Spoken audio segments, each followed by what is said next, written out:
Boa noite.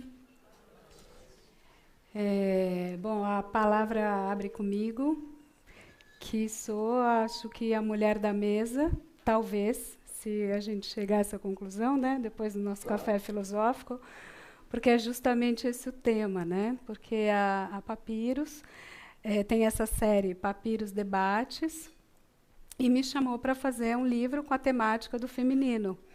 Falou, como é que você quer fazer? Você quer escrever sozinha, quer chamar alguém? Enfim, depois de muita conversa, se chegou ao Contardo e eu ousei convidar um homem para discutir esse assunto. E ele ousou aceitar. Então, foi assim que começou a história. Como é que foi esse Não, aceite? para mim não foi uma dificuldade, até porque não sei muito bem o que é um homem nem o que é uma mulher, então. A gente abre o livro com isso. Os spoilers é justamente a gente está retomando aqui a abertura. Porque justamente o livro começa com isso, mas não vamos reconstruir o livro. Me interessa mais compartilhar um pouco com vocês, e nos interessa mais compartilhar com vocês um pouco os temas que debatemos, aqueles sobre os quais concordamos e aqueles sobre os quais houve algumas diferenças que podem ser perfeitamente interessantes, né? O livro foi, aliás, construído assim, inicialmente com 6 horas de conversa que foram desgravadas e depois que circularam entre nós, cada um reescrevendo, corrigindo, recolocando perguntas para o outro. Ele é uma fala, né? Ele é uma longa conversação, ele é um real debate que começou por uma palavra falada e depois foi na palavra escrita. E um falava assim, você fez isso por quê? O que você quis dizer? Certo. E a editora também ajudou muito, né? Foi um trabalho fino de edição, marcando, e foi assim que se transformou. Mas o nosso debate começou exatamente com isso. A nossa conversa da tarde inicial começou exatamente sobre a questão a questão de gênero. É interessante falar disso um pouco hoje. É uma das razões. Tem outras e certamente vamos mencioná-las. Tem uma série de razões que fazem que esse livro me pareceu e certamente pareceu também a Maria um livro urgente. Porque fazia muito tempo que eu não escutava uma tamanha quantidade de besteiras na praça pública, articuladas com um tom de sabedoria ou de autoridade, sem nenhuma referência minimamente científica aceitável. Então, isso antes de mais nada, um pouco irritante. A gente vou colocar aqui um exemplo prático, ok? Sim. Já vamos começar com uma leve provocação, já que a gente está na área da filosofia, certo? A gente pode...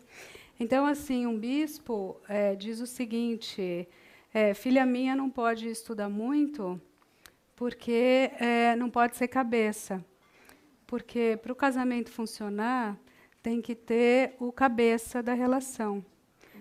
Então, assim, todos os termos, exatamente todos os termos desse tipo de enunciado, a gente colocaria em questão. A gente está buscando, talvez, fazer um debate entre dois sujeitos. Só para retomar ainda na nossa... Né? Não é um cabeça. Não sei se vocês estão percebendo que a gente está falando enquanto duas pessoas, dois sujeitos que vivem aqui, cidadãos, que têm um trabalho que é muito semelhante, né? A gente fala e escuta a partir da psicanálise. Então, são dois psicanalistas e viventes, né? Seres falantes, que também a gente escreve, produz, dá aula, enfim. É desse lugar que a gente fala. Então, a nossa parceria, ela não faz sentido nela existir um cabeça ou não, uma liderança ou não. E, assim, por que todas as parcerias não poderiam ser dessa maneira? É um pouco essa... assim, eu fico atônita. Eu não consigo pensar de outra maneira que haveria uma regra. Né? Por que a gente não poderia, todas pessoas, não só 2, mas 3, 20... ousaria sonhar 8 bilhões de seres que poderiam compartilhar territórios, espaços, riquezas e produzir seu espaço, sua liberdade, né? Então, esse tipo de discurso, aí você fala, como? O caso, eu acho perfeitamente normal que todo mundo fale de homens e mulheres, porque é uma maneira de se entender, de circular, e é uma espécie de tácito entendimento social, mas ele justamente é tácito porque é profundamente ideológico, né? Nós sabemos que só para começar, pela ciência, por exemplo, que seja tanto do ponto de vista genético quanto do ponto de vista endócrino, ou caramba que seja, homem e mulher são polos ideais, praticamente, da diferença sexual. A coisa é extremamente mais complexa. Por sorte, hoje a gente entende um pouquinho mais do que 40 ou 50 anos atrás. Digo um pouquinho mais, porque 40 ou 50 anos atrás, não sei se vocês sabem, acho que sabem, porque hoje se faz, mesmo as pessoas mais afastadas desse campo sabem disso, porque hoje se fazem até séries de televisão sobre isso, mas, por exemplo, cada vez que havia um caso do que se chama intersexo, ou seja, de um bebê cujo sexo aparente não era muito simples de ser decidido, se presumia que o próprio pediatra presente tomasse uma decisão. Tá? Isso aqui se parece mais com o quê? Se parece mais com pênis ou com vagina? Pequeno, não dá para ver. Bom, cortem-lhe a cabeça. Então, corta um dos dois. Não, aliás, a vagina não se corta, mas o pênis era mais fácil, né? Então, corta e daí a gente, pelo menos, ele não cresce na incerteza. Esse tipo de pensamento destruiu muitas vidas, não uma ou duas. Esse tipo de loucura de pensar de que os seres deveriam ser inseridos necessariamente num sistema binário de diferença sexual. E não é para revolucionar o mundo que a gente coloca em causa a questão de gênero hoje, é para combater essa ideologia.